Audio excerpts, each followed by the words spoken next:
Muy buenas noches, bienvenidos una vez más, señoras y señores, a este debate público. Es martes, es día 24 de marzo, está acabando el mes, estamos ya pensando la mayoría en las vacaciones de Semana Santa, pero quien no se marcha de vacaciones es la dichosa crisis que se agudiza cada vez más. Hoy hemos conocido que Arcelor planea llevar a cabo un expediente de regulación de empleo y durante los 3 meses de verano enviar más o menos a un ritmo de 300 empleados al mes a casa durante un mes, parando la producción porque los principales consumidores de acero, como puedan ser la construcción o la automoción, pues siguen sin levantar cabeza. Vamos a hablar de ello y de otras muchas cosas que vayan surgiendo a lo largo de este debate que ahora mismo comienza. Les presento a quienes hacen posible este debate hoy, muchos de ellos habituales ya de esta casa, todos diría yo. José María Casielles, que fue profesor de universidad. Buenas noches, Víctor, y buenas noches a todos. César Álvarez, que es periodista sobre todo especializado en turismo. ¿Qué tal, César? Hola, buenas noches. Muy buenas noches. Y Francisco Gómez del Castillo, que es militante además del partido SAIN. Sí, buenas noches. Y alguno preguntará, ¿y qué es eso del partido SAIN? Así que aprovechamos para decírselo, a que no lo sepa. Bueno, el partido SAIN, Solidaridad y Autogestión Internacionalista, es un partido que nació hace poco y bueno, con vocación de por lo menos dar guerra en las campañas electorales. ¿Sí? Plantear unos principios morales llevados a la política. Uf, qué difícil es eso. Muy difícil. La voz complicada. Empezamos Muy difícil, pero es algo saludable. Es algo con lo que todos cuentan. O sea, lo peor que se puede hacer en política es ir contra la moral. De acuerdo. ¿Cómo no? Se pueden hacer unas cosas, otras, pero todos tenemos una referencia moral para saber si las cosas están bien o están mal. Exacto.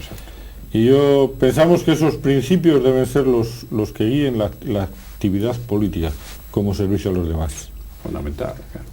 Sí, yo tuve la ocasión de iros algunas veces, como te contaba antes, en la plaza del ayuntamiento, que montabais allí unos paneles y bueno, bien. Al menos sí, me sorprendió vuestra incidencia en el aspecto ético de la política y la denuncia de los abusos que hay en España a derecha e izquierda. Sí. Y de los que todos tenemos un conocimiento más o menos claro, ¿no? Sí. La verdad es que eso pensamos que es imprescindible regenerar el ambiente político, porque por el bien de la sociedad. O sea, no es que nosotros pensamos que lo tengamos que hacer nosotros ni no, pero eso, plantear en las campañas electorales, que es cuando en este país únicamente se habla de política con un poco de sentido, que está el ambiente hecho a que las cosas verdaderamente importantes sean las que se plantean y no se planteen tonterías de que no van a ningún lado, sino las cosas importantes que son las que tienen que basar, una sociedad tiene que basar en esos principios, ¿no? Y eso es lo que se debe plantear. ¿Seguimos en el tema o cambiamos? Si queréis hacerle alguna pregunta al candidato. Que Dios os ilumine y os proteja, porque realmente creo que el enfoque es correctísimo y muy necesario, tal como está viéndose toda la política, no solamente la nacional de uno y otros partidos, y la internacional, pues desde luego, efectivamente, hay que hacer un llamamiento a esa cuestión de la ética política, porque, en fin, es que es fundamental. Estoy de acuerdo. Es que hay un ambiente, y lo comentábamos antes, hay muy poca cultura política. Y entonces, aparte de los casos de corrupción, que hombre, alguien soborna a un alcalde o tal, y bueno, eso es ilegal si le pillan a Chirona y tal. Pero hay otra corrupción que es legal, que aparece en el Boletín Oficial del Estado, y como aparece en el Boletín Oficial del Estado no pasa nada. Ya. Y eso es también corrupción, y eso es un cáncer que se mete en la sociedad y que la gente acaba pensando, bueno, si yo pudiera también lo haría. Sí. Bueno, pues está mal que lo hagan otros y estaría mal si lo haces tú también. Por supuesto. Y está mal y hay que denunciarlo. Nosotros tenemos pensado, en las próximas elecciones europeas que hay, vamos a ver si ponemos negro sobre blanco todas las prebendas que tienen los eurodiputados. Me parece muy bien. Para que se sonrojen. Es que no hay derecho a todas las prebendas que tienen y lo que trabajan, el que trabaja. El otro día se cayó el cielo del Parlamento, el techo del Parlamento Europeo tuvo un desprendimiento, escayola y tal. y bueno, no pilló a nadie, lógico, afortunadamente. No había nadie, Claro. no pilló a nadie. O sea que el no van por comentarista motivos decía, de- bueno, es que afortunadamente no ha pillado a nadie, pero estadísticamente es muy difícil que pille a pilla a alguien. O sea Es que verdad. ellos dirán que no van por motivos sanitarios, sobre todo. Qué Bueno, pues mira, peligroso. yo he estado leyendo, perdona esta periódica, Sí, adelante. el libro este de Rafael González, que fue aparte de, bueno, primero es un excelente amigo, tú lo conoces también, fue delegado de defensa aquí, y llevo, pues mira, ayer lo presentó la Nueva España y ya hay por la tercera parte, y él plantea aquí el tema de que en la Unión Soviética el 40% de las personas están en términos de auténtica pobreza, menos de 700 euros. Y el resto son Y luego hay tremendamente un ricos, ¿no? 10% de millonarios. Claro, pero millonarios, esto muy pero millonarios. muy millonarios. Entonces, claro, lo que tú acabas de decir, y aprovecho, Pina, aparte de celebrar que Rafael haya elaborado este libro, que lo estoy devorando, porque la verdad que se lee muy bien. Tú estabas ahí también, ¿verdad?, en la presentación. Pero es que ese es un problema que es, como tú dices muy bien, internacional. Es decir, el tema de la ética política es fundamental y o empezamos con esto, no sé dónde vamos a parar. No, mirad, hablar de esto parece un poco, no sé, ir a la utopía o al teoricismo, pero en España concretamente es absolutamente necesario moralizar la vida política. Decía Pérez de Ayala, y esto mucha gente olvida, decía Pérez de Ayala, gobernar es dar ejemplo. Y los pueblos, la ciudadanía, es el reflejo de la categoría moral de nuestros gobernantes. Si hay gobernantes corruptos, hay un pueblo más o menos corrupto. Si hay gobernantes ejemplares, el pueblo se mira muy mucho antes de cometer alegrías. Y en España es absolutamente imprescindible. Pero lo que a mí me llama la atención, y lo comentábamos antes, es que la gente parece que pasa de esto, que la gente no se percata de la necesidad y de la importancia que tiene el regenerar políticamente este país. Vamos, no sé, imbuirle de un mínimo de ejemplaridad en la función, de honestidad, etcétera, etcétera. Yo me he cansado de decirlo en la universidad, no hay más predicador que fray ejemplo. Se acabó la historia, así de claro. Y cuando se mete con la juventud, muchas veces, en fin, la juventud tiene sus excesos, como los hemos tenido todos en esa fase. Pero claro, la juventud, lo que dices tú, es el reflejo de sus mayores también y de la sociedad en que vive. Así de claro. Pero así. es la mancha de aceite. Empieza la corrupción por arriba y se va extendiendo. Claro. Bien, seguimos con el tema. Bueno, Nos hemos desviado un poco. No, pero no ha sido mal Yo comienzo, creo que ni no mucho está menos. mal, porque Todo lo además, contrario. en fin, No, me pero de parece verdad muy justo. es un tema en el que la gente debe de concienciarse y exigir a sus líderes políticos una conducta intachable. Vamos. Exacto, Pero exacto. ahora sí que esto hay que ser beligerantes. Sí, sí. Bueno, No se puede permitir las alegrías de concejalillos y de alcaldillos de medio pelo y de líderes y de sindicales. gastos y de coches. Y de eso, y la austeridad es otra cosa importante que se ha perdido. Sobre todo teniendo en cuenta cómo está la situación. Arcelor prepara un expediente de regulación de empleo para 1.000 trabajadores, baja la producción, no es que vaya a echar a 1.000 personas a la calle, sino que los irá turnando para enviarlos un mes a casa, en lo que se conoce como eso, ¿no?, como un expediente de regulación de empleo. Es siempre una medida grave cuando se toma, y en este caso no lo es menos. Es una medida que se toma por el descenso de la producción de acero, no hay el consumo que había años atrás, porque la construcción y la automoción sobre todo, pues evidentemente no tiran. Y vamos a ver qué ocurre. No hablamos de cualquier empresa, hablamos de la empresa más importante, probablemente la empresa más importante después del Principado y de los empleados públicos, la empresa más importante de Asturias, de la que además se ayudan, se apoyan, en la que se apoyan muchas otras empresas auxiliares. Y además es que ya no es solo el interés económico o laboral que esto pueda tener, es que tiene un deje también de psicológico, ¿no? Porque cuando uno ve una empresa como esta en esa situación, pues psicológicamente afecta también al resto de empresarios y de trabajadores, ¿no? José María. Bueno, vamos a ver. Yo, efectivamente, esto viene además de una serie de alegrías previas, a mi manera de ver, que ya se empezaron a apuntar hace 20 años, así de claro. Yo me acuerdo cuando se planteó el tema, empezaron con la inmigración, hace 20 años exactamente, estaba yo todavía en el Senado. Y en fin, el tema de la inmigración, yo recuerdo haberlo comentado con algunos senadores catalanes que estaban muy metidos en el mundo laboral y tal. ¿Cómo veían ellos el tema de la inmigración? Perdón, José María, es que me parece que se está saltando de tema. Hablamos de Arcelor primero. Lo de Arcelor, luego, bien, si vale, quieres, bien. Pues luego, si quieres, de inmigración. Bueno, está un poquitín relacionado con eso, pero bien, vamos a dejarlo, a centrarnos. En la segunda vuelta, venga. Hombre, yo en medio de todo lo que sí creo que es una fortuna, en medio de la desgracia general, pues es que hayan tomado esa medida un poco de repartir entre todos esa situación crítica, porque hay muchas maneras de enfrentar un ERE, como tú habías indicado muy bien. Una es mandar un montón de personas a la calle, pero sin más artículo de... y luego el otro, pues es repartir un poco esa situación un poco de miseria. Yo he comentado esto con algunos expertos en relaciones laborales y demás, y ellos, por ejemplo, sugerían eso, que una de las medidas más sensatas era repartirlo. ¿Por qué? Porque además eso crea una cierta solidaridad entre los trabajadores y llega a paliar un poco esas medidas tan duras, tan terribles sobre unos pocos, ¿no? Y ellos sugerían precisamente que esas medidas se tomasen, pues por ejemplo en agosto, cuando la producción bajaba, cuando normalmente los pedidos a las empresas son menores y por lo tanto la producción suele bajar.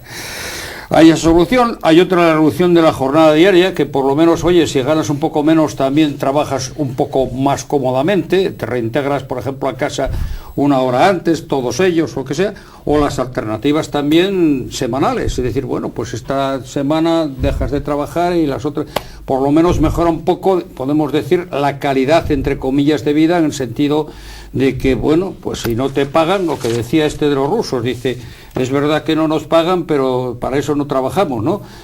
Y viceversa, parece ser también, no trabajamos porque no nos pagan. Entonces, quiero decir que me parece una medida por lo menos más humana y luego, pues... Podría ser más grave, ¿no? Podría ser más grave. No es que esto sea para alegrarse, porque como tú dices muy bien, es la empresa más, probablemente la empresa privada más fuerte que haya en Asturias, ahora mismo, porque uno se ha bajado de 28.000 hombres a 3.000, me parece, de modo que Arcelor... Más empresa auxiliar Arcelor. Sí, claro. Yo es que, yo me planteo siempre que veo esto, además, vamos a ver, Arcelor plantea un ERE. Salen en el periódico, pues, Javier Fernández, Eduardo Donaire... ¿Por qué hay un ERE en Arcelor? ¿Qué va a pasar con las empresas auxiliares? Si cierra una empresa auxiliar, ¿van a salir estos señores también en la prensa? Eso no. Que las van a padecer seguro. Claro. Que van a padecer esa situación. Padecer un ERE es fastidiado. Yo entré una vez que no sabía que estaba en ERE en Cristalería Española, que estaba en ERE, y la verdad es descorazonador. Para la gente que lo sufre, pues, muy duro, digamos, muy duro. Puede ser el primer paso para ir a la calle. Sí. Pero ¿por qué no se plantea el reparto del trabajo? Bueno, esto en cierto modo viene a ser esto, ¿no? No, el ERE le toca a unos sí y a otros no. No, hombre. Es decir, oye, vamos a, en vez de 8 horas, 7 horas... Por ahí va yo. Claro, por eso. Pero eso, ¿por qué no lo plantean los sindicatos? Porque los sindicatos... Vamos a hacer una concesión salarial, vamos a trabajar menos... ¿A ganar menos? Y vamos a ganar menos. Claro, no, esa es la fórmula que yo sugería. Nadie va a la calle ni nadie va a la calle, claro. Pero eso le daría fuerza a los sindicatos, una fuerza moral, porque verían los empleados que están todos en lo mismo, no a unos les toca y a otros no, que eso es división entre los trabajadores, que eso es la pena de muerte, vamos. Pero si los empleados dicen, bueno, pues 8 horas, no, vamos a trabajar 7, que nos descuenten un 10% y tal. Yo sugería, Ojo, pero eso da pie a que el siguiente paso ya puede ser decir, no, y ahora tomamos parte en las decisiones de la empresa, porque tenemos fuerza para pedirlo y hemos sacrificado el derecho ese. Bueno, pero eso no lo plantean los sindicatos. Sí. Yo la fórmula y las auxiliares tampoco lo plantearán los sindicatos. Luego hablamos de los sindicatos porque hay mucho que decir. Digo que la fórmula que debe emplearse para aminorar el daño de esta situación, yo realmente no sé cuál es. Lo que sí quiero subrayar es que a mí no me sorprende en absoluto esta medida de Arcelor, dada como está la situación económica en este país, incluso en Europa.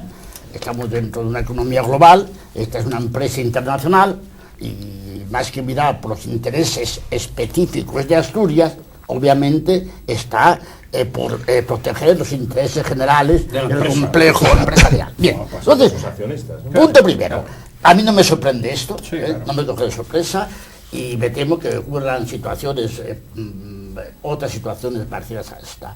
Punto segundo, la fórmula, no sé cuál es. Y punto tercero, lo que sí que habrá que hacer un llamamiento serio al espíritu negociador y conciliador de empresarios y trabajadores. En la medida de lo posible, procurar evitar enfrentamientos, huelgas y otras actuaciones que resulten negativas.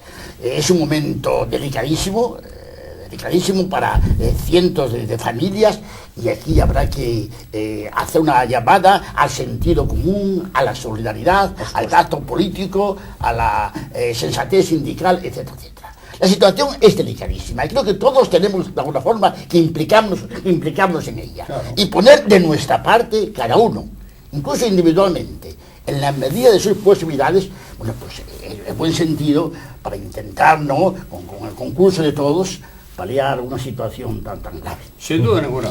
Sin duda ninguna. Es un poco, yo muchas veces lo he pensado, y mira, pues curiosamente Rafael lo plantea aquí también, el tema de en una situación crítica económica, de replantearse, de revisar lo que se hizo en muchos países a través de las economías de guerra. Es que es verdad, es decir, durante la Segunda Guerra Mundial, pues la gente no solamente tenía que rebajar la producción de consumo para aumentar la producción bélica, sino que, bueno, estaban sujetos a bombardeos, a situaciones muy críticas y tal, y había que ir a los mínimos. Bueno, pues, pero claro, eso implica una selección de objetivos distinta. Pues eso es lo que habrá que hacer en esto.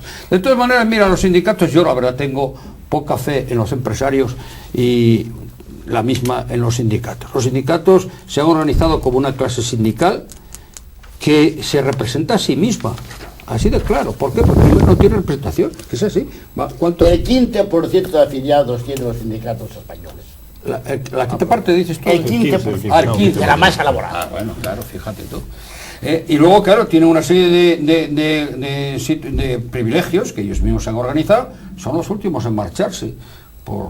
Eso lo sabe todo el mundo. Es decir, el sindicalista como representante de los trabajadores es el último en marcharse con un ERE.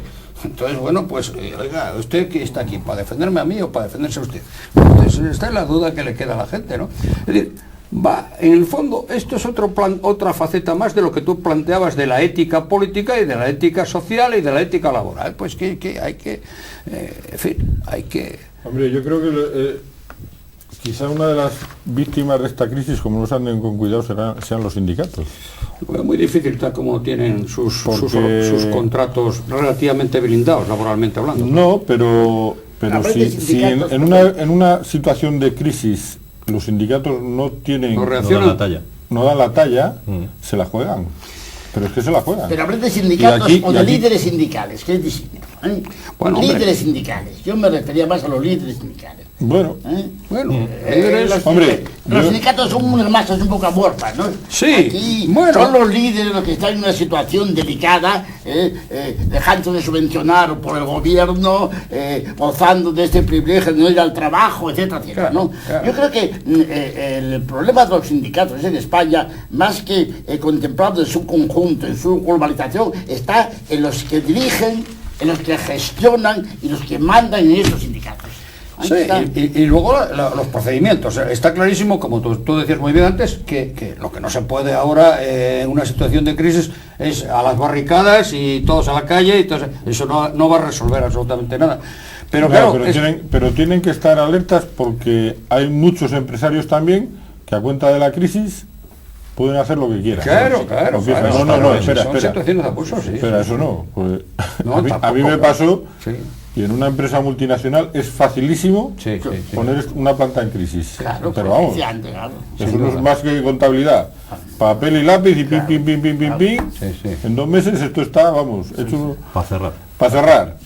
No, ahí tiene que haber alguien que vigile, alguien que haga de contrapeso. Sí, señor. Y o sea que antes parecía como que hacer una huelga en este momento podría ser una irresponsabilidad. Pero si está justificada.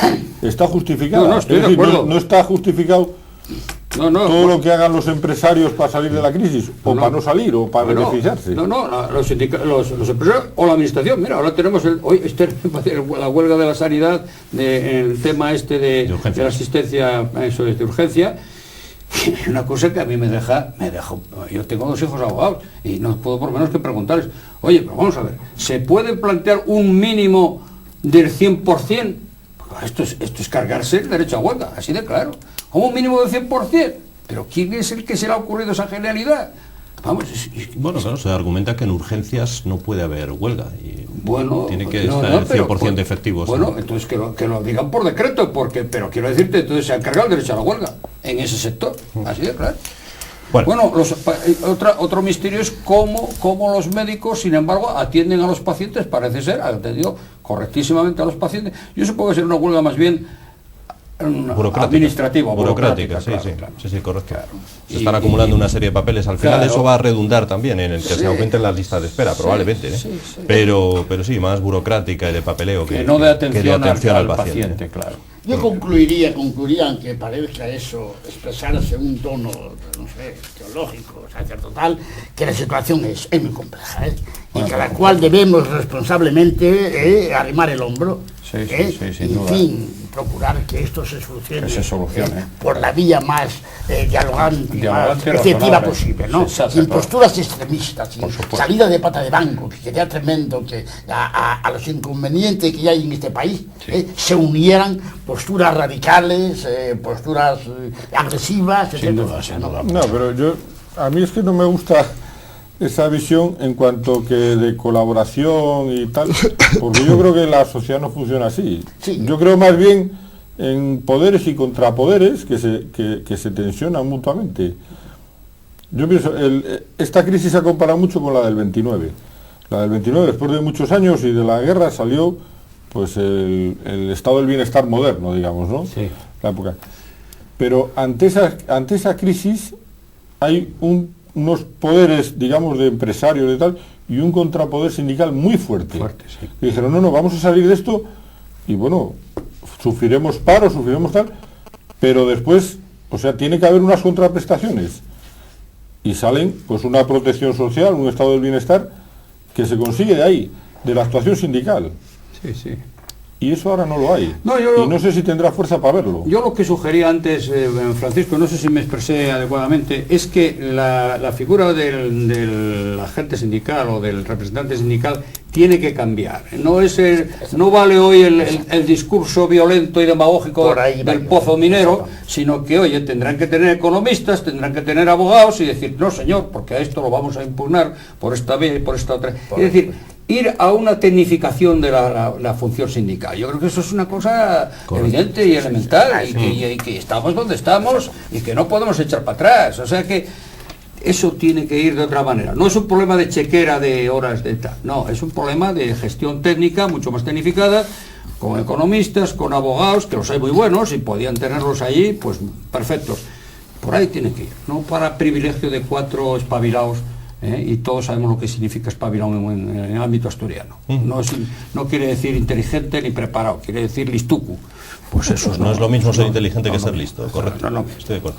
Muy bien, bueno, parece que, ¿quién nos lo iba a decir, no? Parece que es mentira que en Andalucía, por ejemplo, inmigrantes y españoles se estén peleando ya por un puesto de trabajo. Puestos de trabajo que los españoles antes no querían, como por ejemplo los que tienen que ver con recolectar fruta, y hoy en día, sin embargo, ya digo, ha llegado a producirse amenazas por parte de parados españoles a los empresarios de este sector frutícola para que les contraten a ellos en lugar de inmigrantes. Ellos dicen que es imposible llevar a cabo ese cambio radical porque hay una serie de cupos y ya estaban contratados en su país de residencia. Pero bueno, ya digo, parece mentira que hasta hace un año esto era impensable, hasta hace un año y pico, y ahora ya está ocurriendo en Andalucía. No sé si eso ocurrirá. Asturias es una región con poca inmigración, con lo cual probablemente aquí ese problema no exista, ¿no? Pero en algunos sitios como en Andalucía sí está ocurriendo ya. José María. Bueno, pues tú ya sabes el viejo refrán que cuando no hay panchón todos riñen y todos tienen razón. Entonces, claro, el problema de llevar la comida a casa todos los días es un problema, pues eso, vital, y por lo tanto ahí, claro, pues todas las cosas se extreman.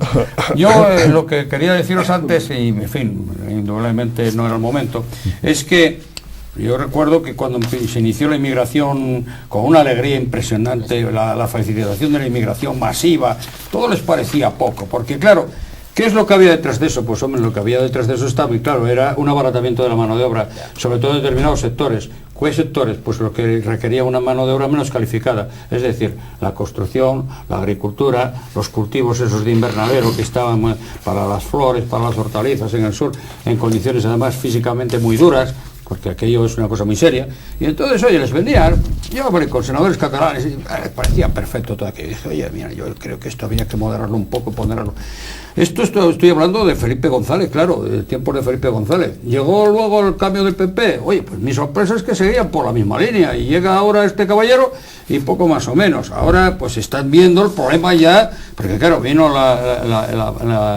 el derrumbe del sistema este de los negocios de la construcción y demás, la crisis general, la falta de los créditos, y entonces ahora resulta que esta gente que nos venía fantásticamente bien nos sobran entre comillas, porque a mí no me sobra nadie, pero sí, parece ser que para el mundo laboral sobran. Y claro, pues esto, nadie se ha preocupado de ponderar esa cuestión. A mí me parece muy bien pues que se hubiera hecho eso de una manera un poco más sensata, más regulada, como hacían, por ejemplo, la emigración de andaluces a Francia, por ejemplo, ¿cómo se llama? A la vendimia. A la vendimia, ¿verdad? Por cierto, unas condiciones también laborales decentes en cuanto a los pagos y en cuanto a la situación de esta pobre gente, en cuanto a la habitabilidad y demás, las condiciones de higiene y tal. Porque ahora aquí en estos documentos que nos paséis vosotros, que claro, esta pobre gente está viviendo ahora poco más o menos que en bosques en unas condiciones realmente lamentables. Pues hay que ser sensato con todos los demás y hasta con los que acoges en condiciones, hay que hacerlo con un mínimo de dignidad y de seriedad, ¿no? Entonces, claro, pues ahí está. Y claro, esta gente tampoco, otro cálculo equivocado es pensar que cuando esta situación se agravase, con 2 duros iban a devolverlos a sus países de origen. No, porque allí van a estar todavía peor. Eso, claro, sí. Por eso cuando la gente dice, que además se hicieron hasta los americanos, por el cambio, me acuerdo de las primeras elecciones, ¿verdad? Por el cambio. ¿Cambio de qué? Vamos a ver de cómo está el cambio y a dónde vamos a cambiar. Porque está en la campaña de Obama, era por el cambio también, ¿eh? Bueno, pues el cambio hay que saber a qué se cambia, hermanos, ¿eh? César. Estamos sufriendo ahora no se marcha, claro, las consecuencias de una inmigración alegre, claro, incontrolada, abriendo las puertas a cualquiera. Yo me acuerdo haber oído, esto soy testigo de ello, haber oído por radio Onda Cero, me parece, a un dirigente de la Cruz Roja de Baleares, de Baleares, de Canarias, no recuerdo, diciendo, no, que aquí lleguen las pateras que quieran, estamos en condiciones de asistir, de prestar ayuda a toda la gente que llegue en pateras. No sabía esto lo oí yo por radio. No sabía la población que tenía África. Estamos ahora sufriendo las consecuencias. Fijaros que en esta nota que nos decís, dice que el paro en Andalucía llegó el pasado año al 22%. Es que es una burrada. Frente a la media de 14% en el resto de España. Que ya es alto. ¿Imagináis lo que es? Uno de cada 4, capot. Bueno, hay sociólogos que dicen que cuando el paro alcanza esta cuota, la sociedad está expuesta a una emergencia nacional. A una emergencia nacional. Lo que pasa es que para eso hay subsidios que quitan cualquier emergencia. Sobre todo ayer no puede ser el que se haya necesitado gente y ahora se les quiera echar, o se dice que sobran, o se dice que no está. Eso no puede ser, porque han trabajado igual que nosotros. Exacto. Y tienen derecho a cobrar el paro igual que nosotros. Por supuesto. Lo que pasa es que ahí va a faltar muy poco para que empiecen a saltar casos de xenofobia. En Inglaterra ya ocurrió, se han empezado a hacer huelgas contra los trabajadores extranjeros. Italianos, llaman extranjeros a los italianos. Y a los portugueses. Es decir, eso, vamos, aquí lo tenemos dentro de poco. Y no hay derecho. No se puede decir a la gente que venga y después que sobra. Eso es inmoral. Eso no puede ser así. Y siguen siendo, porque esta gente ahora, hay muchos españoles que están en paro. Hay muchos emigrantes que están en paro. En tasa el doble. Y viven así, como dice aquí. Muchos se tienen que ir al monte a ver lo que pillan por ahí, a vivir ahí en descampado. Eso a nosotros todavía no nos pasa. Pero es decir, tampoco es lo mismo el paro de un inmigrante. Ah, no, por supuesto. Claro. Y esto, Que tiene una, y hay un claro. montón de inmigrantes que no tienen papeles Ni y familia. que no es una cosa que haya salido así como las setas.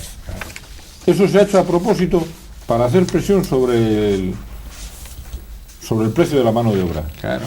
Vamos a ver, hay gente aquí trabajando o dispuesta a trabajar Por lo que quieras. por lo que sea. Claro. Y que no puede decir ni cantimplora porque les ponemos en la frontera. Pero tampoco se puede tener el mayor desnivel económico que hay en el mundo, como es entre España y Marruecos. Claro.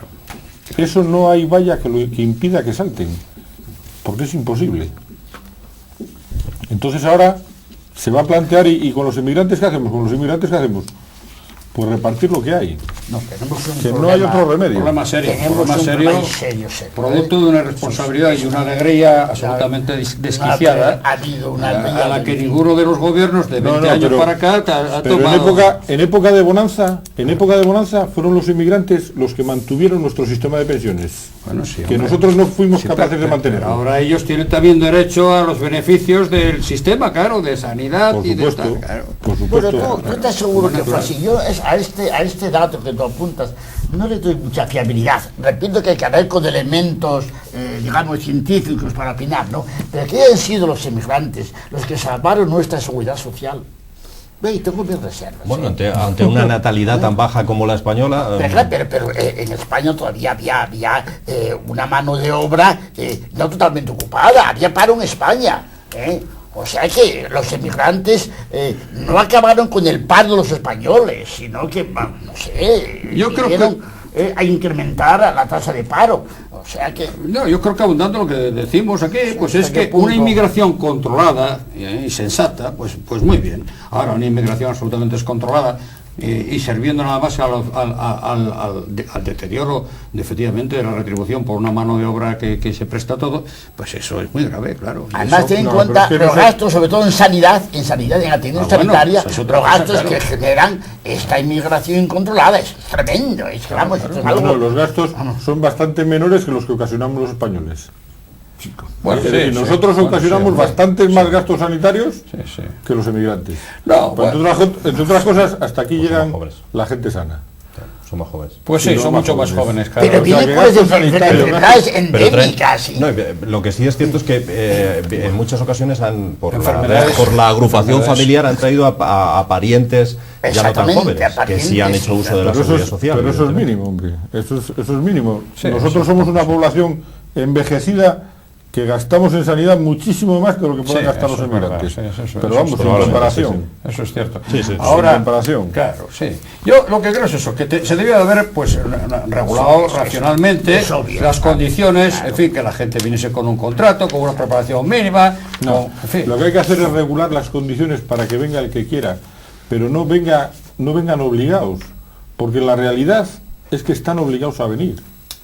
Si Ya, no pero- tienen, si allí no pueden Ya, sacar pero- adelante la familia, pero si lo no que no tienen nada. podemos Ay, pero- tampoco es resolver los Abrir problemas la del puerta. mundo. Claro, porque claro, nosotros, claro, es que nosotros tú, tenemos claro, una capacidad. bueno, En la medida en que nos producimos esos problemas, sí nos debemos Sí, de hombre, implicar en la siempre. solución. Bueno, eso es que no hay, oye, en ecología dice que la hoja de hierba se entera del parpadeo de las estrellas. O sea, efectivamente, estamos todos en el mundo, en el universo, estamos todos interconectados de alguna manera. Pero hombre, no podemos tampoco ser los resolver el benefactores problema de... Pero claro, África, del mundo. África, que es un continente con unas riquezas extraordinarias, extraordinaria, pero muy una, mal.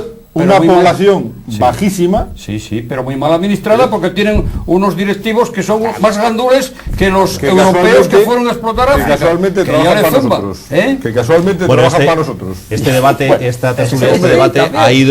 ha partido inicialmente parte de un también, punto ¿verdad? al que ahora ha vuelto al acabar el debate, por lo que me estoy dando cuenta, porque es algunas de las cosas que hablábamos al principio y de las que mantiene el partido que aquí representa. No le falta, Francisco, no le O falta sea, razón. que- Yo cuando, mira, estudiando los yacimientos de petróleo de Nigeria, que son uno de los, Argelia, como sabes, Libia y Nigeria, son los principales exportadores de petróleo ahora para España.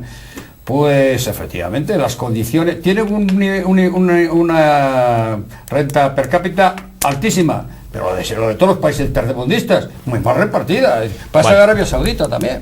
Señores, se nos acaba el tiempo, así que a los tres, a José María, César, a Francisco, muchas gracias por estar con nosotros en este debate. A ustedes, aún más, muchas gracias por seguirnos, y mañana miércoles volvemos con un nuevo debate, con nuevos invitados, si les parece. Hasta mañana. Un personaje que ha sorprendido gratamente.